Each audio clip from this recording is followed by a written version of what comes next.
Hi, I'm Jesse Hirsh, and welcome to another episode of Metaviews. Recorded live at the Academy of the Impossible on a bit of a rainy spring day. It's been very busy here at the farm. A little too busy, but you know, that's how it is. Spring and the start of seasons. Jason Willis-Lee is back to talk about a lot of things, including a recent power outage in Southern Europe. But I also want to talk to you about AI. And of course, we are going to talk logistically about a desire to hold an event in Spain at some point in the future, near future, midterm future, we shall see. I usually start by throwing us to the news. Before we do that, I want to say that we are on the countdown of the end of season 2 of Metaviews. We're headed soon to season 3. But Jason, I'm thinking of ending season 2 by holding a large group podcast on the subject of ontology. We don't even have a focus beyond the word ontology. It was actually Ted Whetstone who came up with the word, and I'm going to run with it. And I've had a few people contact me offline saying that they would want to participate in a discussion of ontology. And I thought, given that you are a person of words, of language, before I throw into the news, as a preface, on a gut level, Jason, what does the word ontology evoke for you? Oh my God, that's an amazing. Yeah, that's a very open-ended question. I guess it's is it epistemology and science of knowledge and that kind of stuff? I don't know. I guess it depends on the context, right? It depends on who's answering. So far, that's Yeah. half your answer. Yes, I agree with your association. What else comes to mind when served the word ontology? Well, does it mean something to do with AI, like conceptual domains or something like that? I don't know. I'm thinking more it says to epistemology, but it's got to have an AI context as well, Jesse. Sure. And Yeah, again, there's no right answer. This is right. entirely a Rorschach test of seeing how people respond to the word. It is Yeah. something that will evolve. But here's my follow-up question. This time of day is a little difficult for my friends on the West Coast of North America. Would it be possible when we do schedule this ontology event, assuming you want to play and join us, to do it maybe a couple of hours from now? That would be 6 o'clock. Yeah, I'm still awake at six Yeah, o'clock in the you would evening. make an exception for that because that would allow Sure, Eastern North America to be noon sure. and Pacific North America to be 9 a.m. That's So right. it could allow for a maximum participation from the Metaviews motley crew.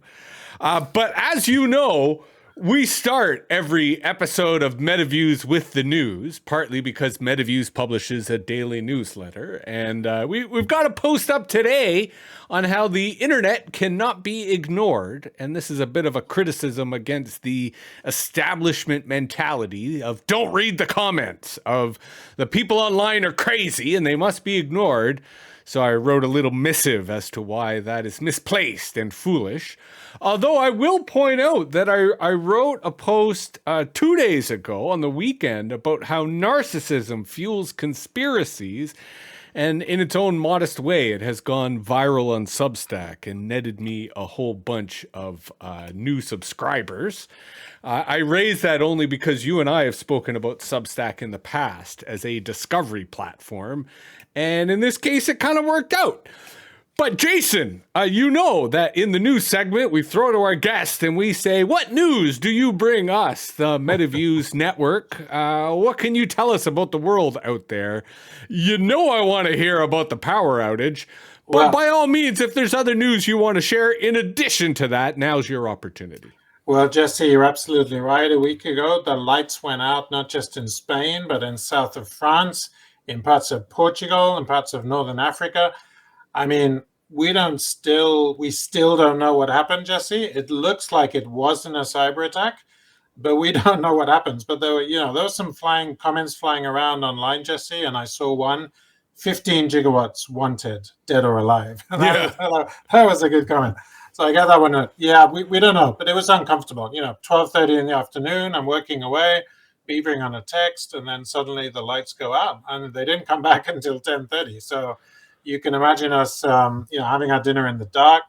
And it came on very gradually, very gradually. The power came on so as not to, retrocede and go backwards. Who knows? I think, it raises questions about nuclear power. And I don't think Spain is a country that is 100% ready for nuclear power reliance. I mean, reliance at the expense of other energy sources. So, I'm not an expert on renewables and non-renewables, but that seemed to me a very, very serious issue. I mean, whether it was a cyber attack or not, it's a serious issue, right? The whole country is in the dark for 10 hours. So let's just wait and see what the investigation pulls up, Jesse. And people are working on this. Obviously, some pretty smart people. So let's see what they come up with, and let's take it from there. Well, and I'm counting on you to keep an eye on this on behalf of the Metaviews network, because electricity and power and energy is something we take quite seriously. And my reading of this story, we have power outages here in North America all the time, where I live quite often. It really is a question of organizational competence and organizational capacity. And that is why these things so quickly tend to snowball into political issues and political scandals. Because to use your example, nuclear energy compared to, say, solar energy as two of many solutions, both have different organizational capacity needs. And what struck me in my reading of the coverage was how poorly the solar infrastructure in Spain, in the Iberian Peninsula, is managed. Because there's no reason why it couldn't have been more resilient. And to your point, there are suspicions that it may have been part of the problem in terms of the way it was managed. In contrast, nuclear has completely different requirements. One of the requirements with nuclear is how you manage the waste. And managing nuclear waste is this entire different logistics process that a lot of people don't want to deal with because it is very complicated and costly and long term. But the other problem with nuclear power is once it goes down, it takes a long time to get back online, right? Because here in Ontario, we have a lot of nuclear generating capacity, and we are primarily depend upon hydropower. And hydropower is water-based, where it goes through turbines. And, speaking biasly, I think it's the best, partly because it's clean, but also because it's really easy to get back online when bad things happen. And that's where it strikes me that a lot of people I saw in Spain were complaining that they have panels on their house, but they were still offline, the same as everyone else. And they didn't understand why. And I can appreciate that, because I have panels, and I have panels for the sole reason that when the grid goes down, I'm still good. And there's lots of ways to make that happen. And it really comes down to literacy and personal literacy. So let me ask you then, as a follow-up before we transition to our next segment, has this changed your relationship with energy at all? Or did you have, what I assume is often a healthy Spanish attitude of, you'll just go with it, right? You'll change your habits. If everyone else isn't working, you don't need to work. And therefore, you can just adjust your behavior accordingly. Or have you decided to take matters into your own hands so that when the next time this happens, and there will be a next time, that you'll be in a different position to respond? Yeah, well, it's interesting, isn't it? How you come out of your comfort zone. You're thinking, "Oh my God, so many things to do," and you can't do anything. And you gradually just, well, it's out of my control. Let's just roll with it. And you pick up a book.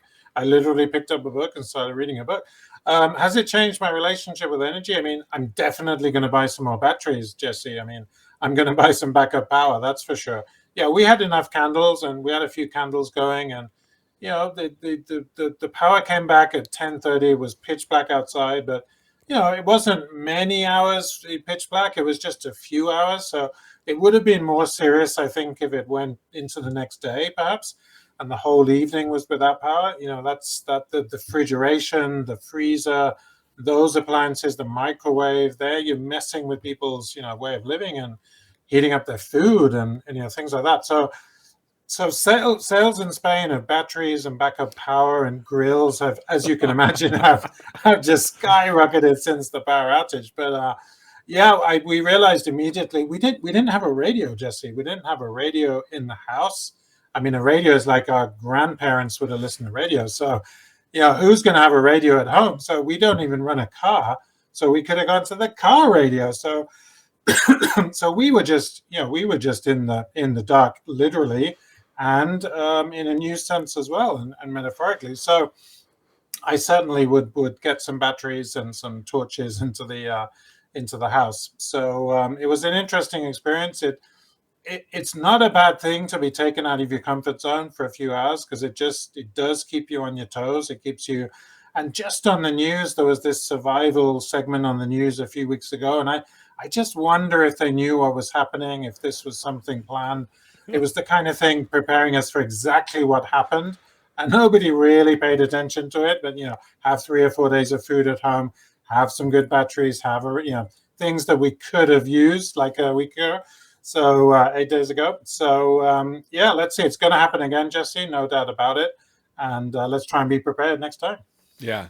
And the reason it will happen again is climate change. And there were a lot of people who speculated that because there was a huge temperature difference in the atmosphere around the peninsula, that may have contributed. And I'm curious to see if that pans out. But to your point, depending on Spain and Europe's trade relations with China, there are some really cheap batteries, cheap inverters, like in Canadian dollars for less than like $500, you could get set up with the proper backup system that your freezer, your whatever you need to use, you can power quite easily. It's just the literacy of knowing how to use it, right? To your point about the show doing the preparedness stuff. Yeah. Because this is climate change. Ideally, to go back to my original point of organizational competence and capacity, hopefully the crisis response gets better every time, and the institutions and authorities learn from each instance. But as individuals, we also have to do that too. To your point about a radio, I have a crank radio where you just crank a handle and it can self-power, and that way at least you can tap into what's going on. But I've gone even further, and I've installed batteries on my internet connection, my Wi-Fi hub, and my computers, because where I go when the power outage, ironically, is everyone in my rural community goes to Facebook. So they're all fucking posting on Facebook saying, hey, what's going on? Well, that's where all the news reports go. I hate that, but it is what it is. So rather than just make sure I got a radio, I make sure I have the internet, and that allows me to get through it. Yeah. Let us appropriately segue to our WTF segment, or What's the Future? You don't need to stay within the same theme here, but what is on your event horizon? What have you been thinking about when it comes to either the short-term, near-term, or long-term future? Well, Jesse, next week I'm heading to Poland. I'm heading to Krakow for the first time, so I'm going to fly to Krakow on Sunday. I have an event next week, so I'll be addressing a room of eager, ambitious translators, wondering what the hell is going on with their work and AI. And I'm supposed to be teaching them how to build a lead magnet and hook that up to their website. So, that's pretty easy. But the bigger picture thing I want to teach them, Jesse, is how to get away from time for money working, how to get them thinking that they don't have to sell time for money. You can package your expertise. We're all consultants. We've all got expertise in something. You can package that, dress it up and tie it up in a parcel with a bow and string, and sell that expertise. So I'm hoping to get this across to largely an audience of service providers, as I am. My first business is service provision. I do that in the money-making hours is the first thing I do when I get up. I'm fresh, no food. I like the energy up here, not down in the stomach. And it's just, I'm just interested to see what kind of reception I get. I'm going to record, have this session recorded, get a bit of footage there on tape, and I can use that as a speaker tape if I apply for other events. And this event, they don't pay me to speak, but I get good visibility. It's time to try and get on a paid circuit of speakers and do some paid speaking. Culturally, who do you anticipate being in the crowd? Like, who is the event attracting in terms of the audience? Where are they from? Well, there's a lot of Anglo-Saxon translators, so there's going to be a lot of people from Eastern Europe and those countries, Hungary, Poland, probably Latvia, Lithuania, Eastern European. There's going to be US people there, a few, those who live in Europe more than flying in, people like me from Southern Europe just flying up.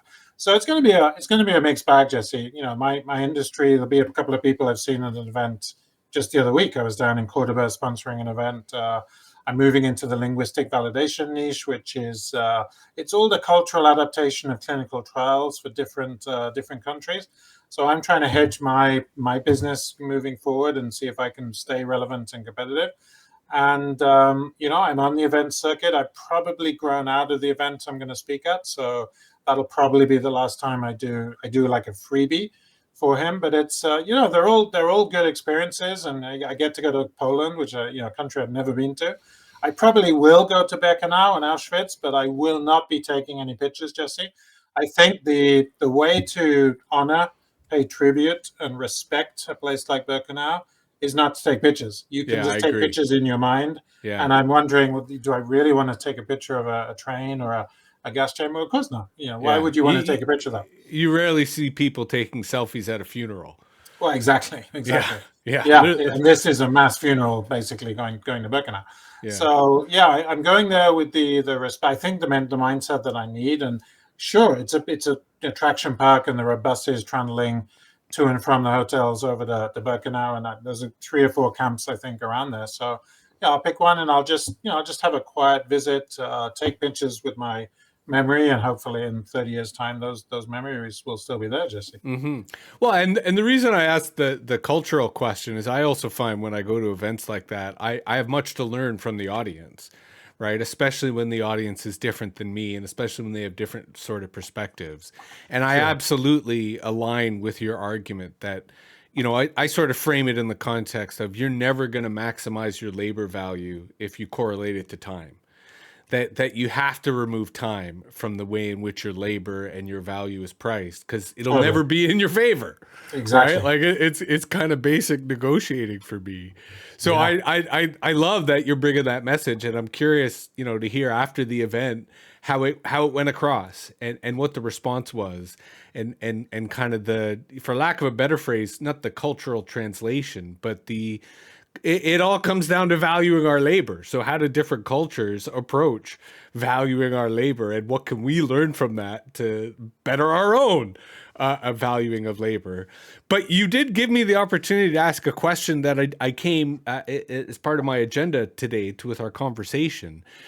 I love asking people who use AI, who think critically about AI, not a news question in the sense of what's happening in the AI space, but more on your professional lens, your professional analysis. How is your thinking about AI changing over the last couple of months?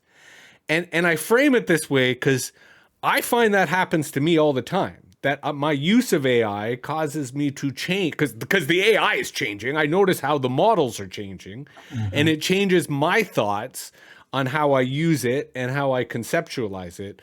But I don't have the critical distance with myself to really understand it. So I'll ask you, someone who does have a little critical distance from how I think about it, do you feel the change in your attitude, in your use, in your perception? Help me try to articulate this, because I feel that the landscape is shifting slowly, and I am shifting in terms of how I use it, but it's so gradual that I just suspect that I have this thing. I'm not able. I'm rambling here, Jason. Bail me out. You must get a sense of where I'm going with this. Yeah, that's an amazing question. I mean, of course, it's changing. It's changing. Generative AI is so evolving. It's a very evolving market. I think the way my feelings have changed towards it is I'm increasingly teaching people and teaching myself to embrace it and not run away from it. It is not something to replace us, Jesse. It is something to leverage as a productivity tool. So I've just pulled out a coaching framework for my clients. It's called the Bridge Framework. And the E is for efficiency. It's for efficiency and productivity from AI. It's just working smarter, not harder. And it's basically just not, just switching the mindset. A lot of my colleagues have left the industry, Jesse. They're running back to employment. And oh my God, would I be able to go back to employment with my skill set now? 20 years in self-employment. So I was 30 when I started. I'm going to be 50 in 3 months' time. My goodness, it's when I see people doing that, I feel sorry for them because they're going back to the time, they're going further back to the time for money trap. Time for money in self-employment is different from time for money in employment. At least you're working for yourself and you can put in the number of hours you want to make the amount of money you want. But I think this is such an evolving. Yeah, I was just on a generative AI webinar before I came on with you, and the person giving the webinar had fired 3 employees from a team of 20. And he was saying he's not happy about that, but he has to realize that his competition will be doing the same and automating a lot of processes. And my immediate thought to that, Jesse, was, well, if he leans into his personal branding and him as the founder, he doesn't have any competition. He becomes a market of one in his castle, in his business on his own, surrounded by a moat of snapping crocodiles and a steep drawbridge, and his competitors can't touch him. So I felt a bit of resistance as he said that, and there were 50 people, on the call on the webinar.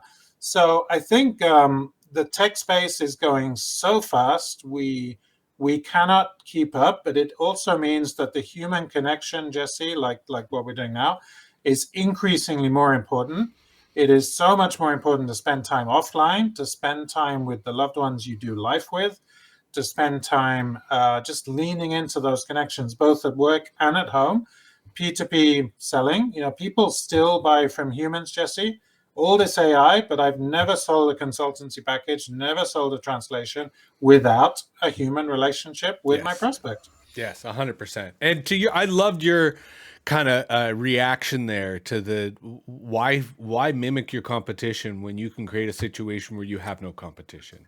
And that to me is the ultimate business proposition, the ultimate focus for the entrepreneur in this contemporary moment. Because I framed my question in the sense of, I think what you and I share is we're not passive entrepreneurs. We're not passive professionals. We're constantly learning. We're constantly adapting. We're constantly curious about what is out there, whether that's the marketplace, whether it's the landscape, whether that's what it is we're doing. And that's why for me, employment has never been an option, because employment, generally, they want you to do the same thing over and over and over. And I'm the opposite. I'm constantly finding new things to do. And once I sort of get to a point of proficiency, I move on to something else. And I'm actually in my head right now starting to draft a kind of 10-year report of here's the things that I've learned over the last 10 years. And it's partly to inventory so that I value what I've done, but it's also partly to think about what I'm going to learn next. And it's the idea that as, I am now in my 6th decade, and I think that my 6th decade is going to be the most intense learning of my entire life. Because to your point, AI allows me to learn stuff at scale, at speed, that blows my mind away on a regular basis. Because I agree with you on the productivity space. What I've been really meditating on lately with AI is accessibility. That it not only makes so much of the world accessible to me, but it is now making me more accessible to the world, right? In a way that frustrated me when I was younger, both as an intellectual and as a professional. So I think it's important that as we are in the eye of the storm, as we are kind of immersed in the maelstrom, that we regularly take time to kind of stop and go, how is our view changing? How is our lens changing? How is the landscape changing? Because I think there's a danger as in being an entrepreneur and being a practitioner of not seeing the forest for the trees, because you're too busy making stuff out of the trees and enjoying it and having a good time. I'm being abstract, and I'll use that to segue to our feature conversation. And One of the things I've changed here in the tail end of season 2 of Metaviews is I used to have on the far left of the screen an agenda in which I listed the kind of segments of the show and then the 3 pillars or the themes for the feature conversation. We're as we bring season 2 to a close, we're very much more improvising. There isn't really an agenda at this point. We are fully into the spontaneous conversation. And I say that to invite you, Jason, to take this conversation anywhere you see fit, as in the spirit of spontaneous conversation. But my agenda for today was to talk about a potential event in Spain. And I say this because since we last spoke, I had the privilege of going to Tenerife. I'm spending a little bit of time in Madrid. My layover ended up extending to about 7 hours. And there was a part of me that regretted that I didn't connect with you and set up a coffee. Yes. But in all honesty, I was so fucked, so tired. Like I would not have been coherent. And thankfully, I have to say, Iberian Airlines, I was very happy with their hospitality. They are a very civilized, compared to fucking Air Canada, a very civilized airline. But I enjoy Spain. I enjoy the culture of Spain. I enjoy the pace of life. I just enjoyed being there. And it left me with this feeling that it is a fertile ground for my ideas, and that I'm interested in meeting more people who are operating in Spain and active in Spain. So that's why I'm coming back to you saying, let's continue our conversation on collaborating, because one of the thoughts I had in our conversation, both in the news segment when you were talking about your trip to Poland, and in our second segment, talking about the work you're doing professionally and talking about AI in general, it really made me think, and this also, to finish my preface here, the other thing that allows someone to discard competition, to transcend in the marketplace to a position of uniqueness, is the role of events and the role of the event industry. And I really feel that there are very few people outside of the event industry who understand its potential. And there are very few people inside of the event industry who understand anything outside of the event industry. So I really think, I've always believed that there is a power in doing events differently, in creating events that are so exceptional that people are too overwhelmed to take photos. And they just leave with these lasting impressions and a desire to come back. So I'm trying to set our ambitions high. My expectations are low, but I kind of want to set our ambitions high as we co-design an event. Because you go to a lot of events and you clearly see their value. I go to a lot of events and I tend to be quite honestly critical of them, but I still see their value. And I think our agendas align here. So I'm coming with 2 kind of sub-agendas today. Number 1, that we brainstorm a focus, a theme, a topic, something in there so that we have a target. So we kind of have a sense of what our subject matter is. And then the second thing I want to do today, and this is what I was thinking about when I was doing this crazy fucking travel to Tenerife and back. And I think you kind of alluded it today, where you said that you wanted to put your non-paying event gigs in your past. The second thing I want to talk about today is sponsors. Because I think we should get sponsors for this so that we get paid to put on this event, and that we have reasonable resources to make this event as successful as we believe it can be. Those are the 2 items that I've come today to discuss. Again, you are welcome to bring anything else that either you've been thinking about or spontaneously arises. Which of those 2 would you like to address first, or is there a third that you think we should focus on? Oh, well, let's tackle them both, Jesse. Yeah, I absolutely agree that we can team up on an event that is the intersection of our different fields, so personal branding and linguistic validation for me, or translation. I'm a medical translator, becoming a linguistic validation consultant. You are a maverick journalist. You you will just be in the reimagining journalism segment, and there's got to be something, a crossover between personal branding, reimagining journalism, and of course paid sponsorship. So we need to find Well, sponsors that would fall into those categories. let me push back there and say I've always stayed away from the J word. And maybe it's because Jesse is enough J for me. And this is where I'll tell you, I've always been attracted to people whose names are also start with J. Beginning with J, it's JJ. Jesse. Yeah, I think instead of journalism, the word we want is media, right? Because if we use the word media, it's more accessible. And it's the idea that every business, even a sole proprietorship, needs its own media strategy. Right? And that media is the source of authority. Media is the source of distinction, of uniqueness. Media is both the moat that you were describing, but it's also the lead generation you were also evoking in terms of your Polish adventures, right?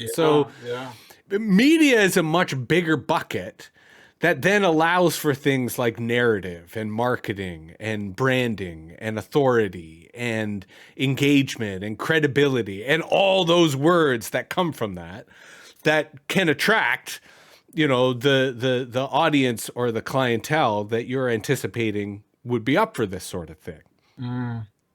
Yeah, I think it has to be a clientele that is a cross between our mutual communities, Jesse. I mean, you've got the Metaviews community. You've got the entrepreneurial translator community. Those are a few thousand people before we even start. Are people going to make a transatlantic jump to come to an event in Madrid? No. I think we should assume.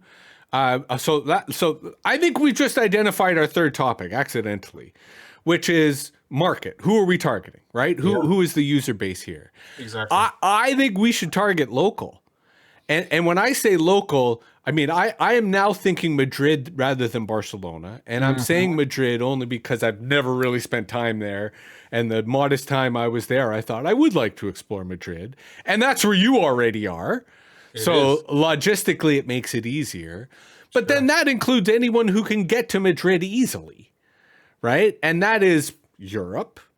Right? Maybe it's North Africa if you think there's a marketplace there, right? Maybe it's the Mediterranean in terms of getting sort of more east. But I would say that we're targeting people who are already pretty local. We're targeting people fundamentally who are English speaking, even if that English is kind of rudimentary, because I think you and I have language skills that can keep things accessible. Right? So we can avoid jargon. We can use words that are easier for people who have low proficiency rates to understand. But I think in my, at least, typical nonlinear conversational style, I think the sponsors are a big variable here, because what certain sponsors can do is bring people, right? Especially if they have marketing ability, especially if they have a need. Right? So if we're putting on the table some of the needs we can meet, right? We can meet translation needs. We can meet communication media needs. I'm suggesting, just from your and my presence, that another dynamic here is cross-cultural, right? So we are talking not just cross-linguistic, but cross-cultural, right? Because that's more than just language. That's concepts. That's, other ways of communicating with different marketplaces and accessing different things. What are the other, who within Madrid, who within Spain have you seen regularly sponsor events, right? Like either within your particular area or within the larger media kind of sphere, because that could include media sponsors, where the media sponsor doesn't give us money, they gives us promotion, right? Because they benefit from saying, hey, look, that we're an event, blah, blah, blah, blah, blah. And I say this because I would be willing, and we're saying this on a podcast, so all of this is transparent, I would be willing to bend our focus to the needs of a sponsor. Right? So it almost suggests that when it comes to our content and focus, there's our confidence and expertise.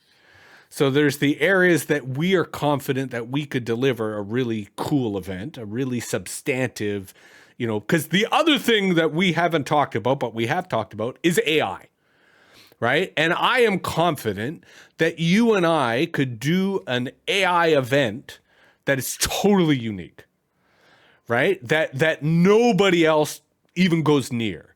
Because on the one hand, we don't have to do the hype machine. We can do substance. But on the other hand, we can entice critical thinking, right? We can get into, here's why you should distrust ChatGPT and still use it effectively, right? Here's why algorithmic bias is a problem. And here's how to use your own bias. Like, I'm riffing, but there's ways in which we could leverage the AI hype train and do something completely unique on AI, right? Yeah. Using language as the substance, right? Or media and language as the substance. Which then begs the question, who has deep pockets? Who are the sponsors who are in that space, who are thinking about that space, who are interested in visibility, authority in Spain or in Southern Europe? Again, I'm brainstorming.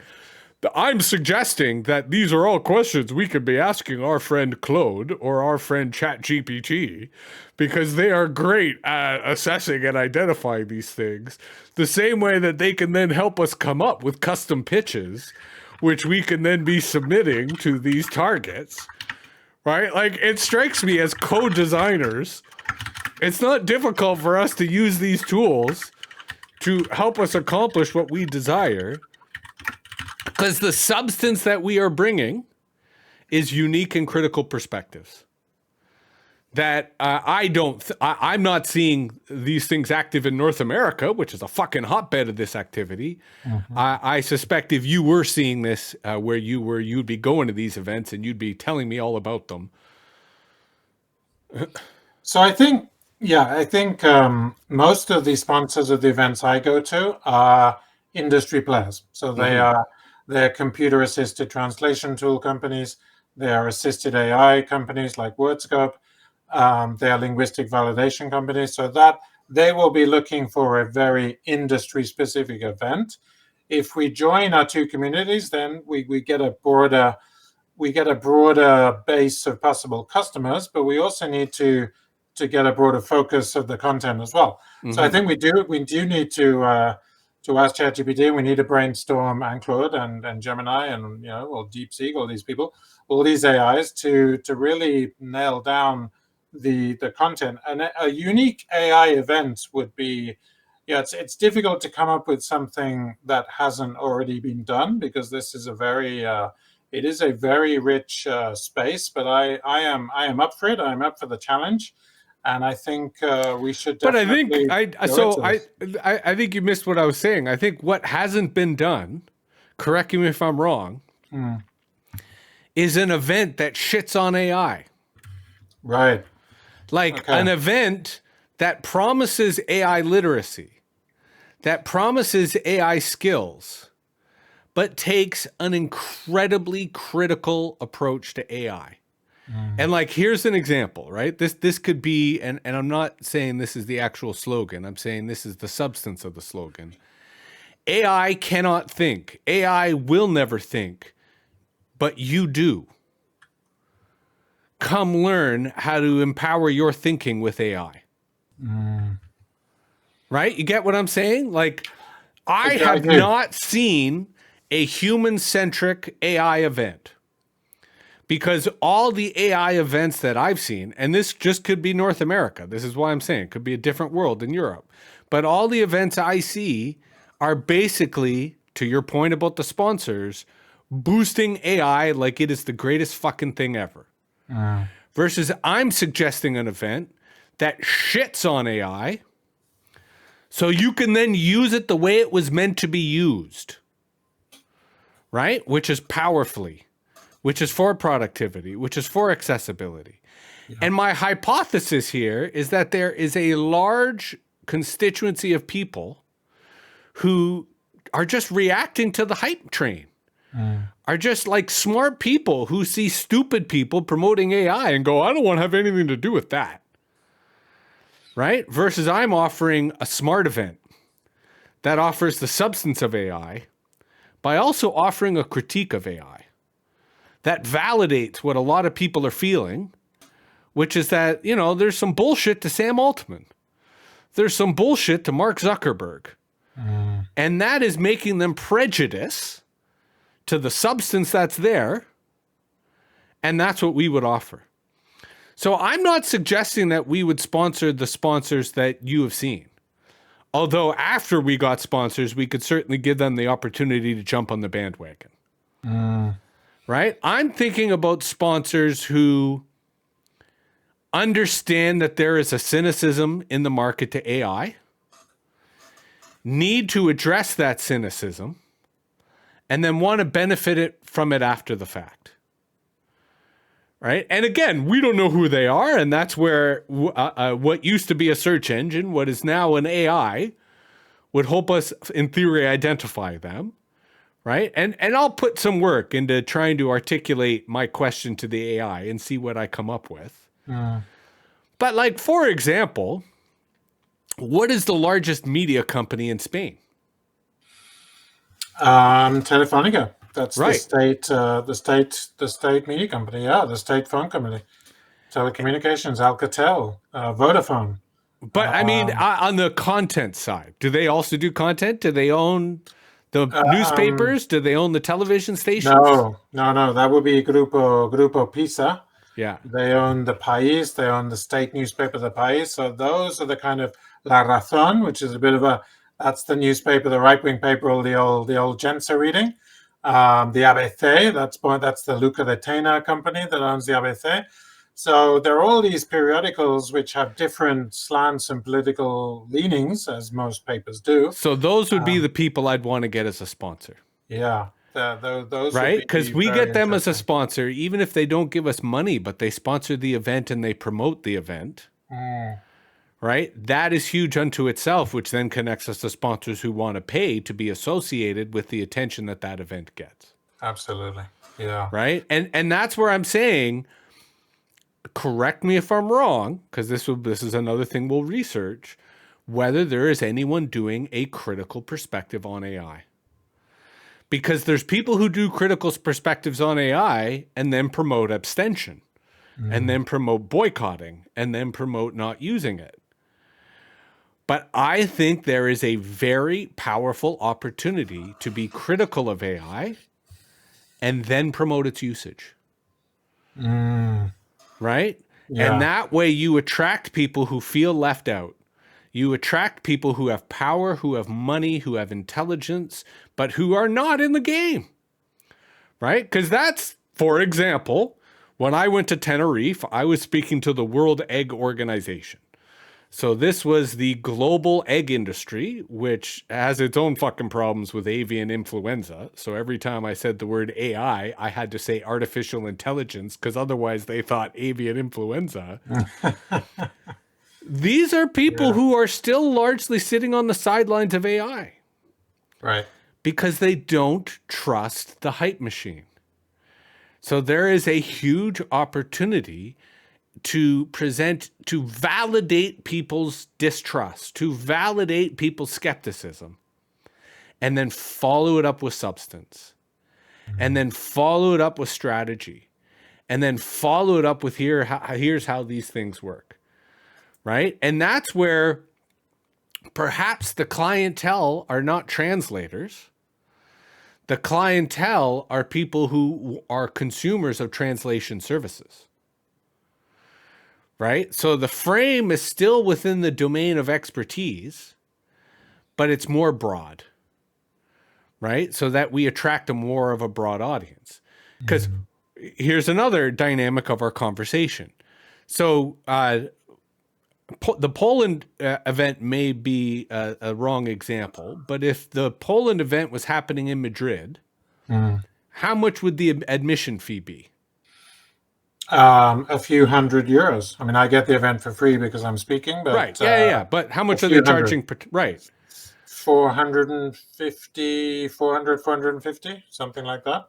That's... Versus, if we're speaking utopian, I would love a situation in which we got a media sponsor or plural to promote, a commercial sponsor to pay for the budget, i.e. you and me and our labor, right?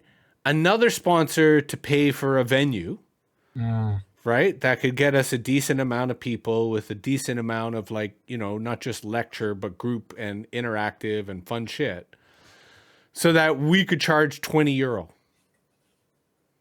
right? To participants, right? That you create an event in which it sells out, in which it's over capacity, in which you have lots of people coming and it's a low barrier to entry.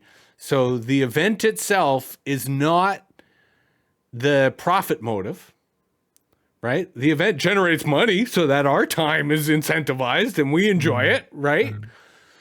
But that the event creates an infection that drives demand for future events. Yeah, I like that. Right? Because that to me would be the goal of what is otherwise a pilot. Right? And to the design purpose, to go back to your original point, is there is no competition.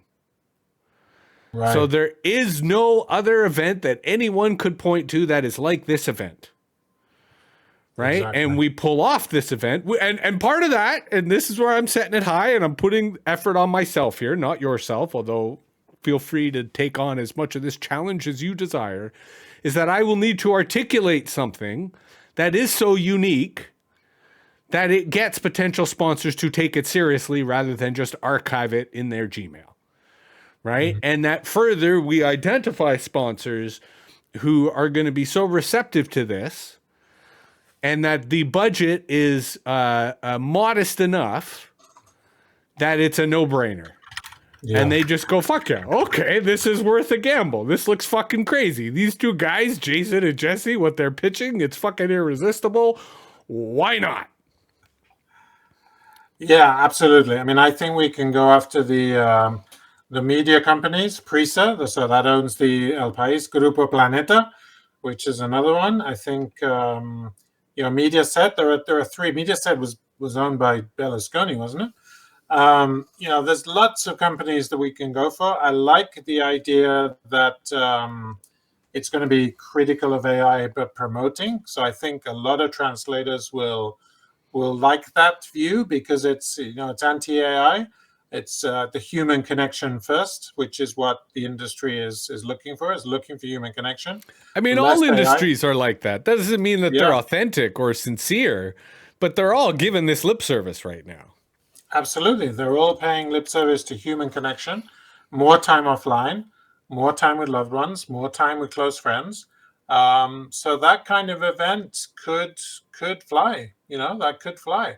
An event unlike any other events, event that we create a market of one, and there is no competition. So we need a theme. Obviously, the event needs a theme. All events need a theme. I've been following an entrepreneur. It's long haul leadership and it's anti-burnout. That's the theme of the event. So speakers need to speak around that theme.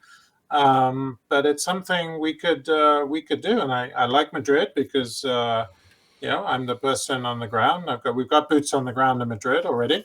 So, well, this is because part of what I'm trying to do is weave a narrative of our credibility, which is a bit of a brainstorm exercise, because there's a paradox of doing your first event, right? That there hasn't been an event previously. So I am trying to think about our narrative as an extension of your and my personal brands, and how that narrative weaves together our credibility. But yes, having you on the ground in Madrid is part of that.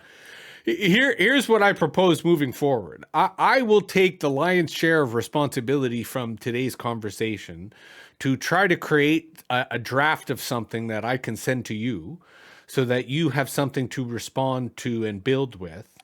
And what I ask you to do in the interim, as kind of a similar brainstorm, and I'm not expecting this to be concrete in any way, I mean this just through osmosis, is that you just, as you walk the streets of Madrid, as you read or consume the media you do, just keep your brain open for brands that are Madrid-centric. Because if it's a Madrid event, there are Madrid brands. And who are those Madrid brands? And what do they mean? And I would say our three current threads here,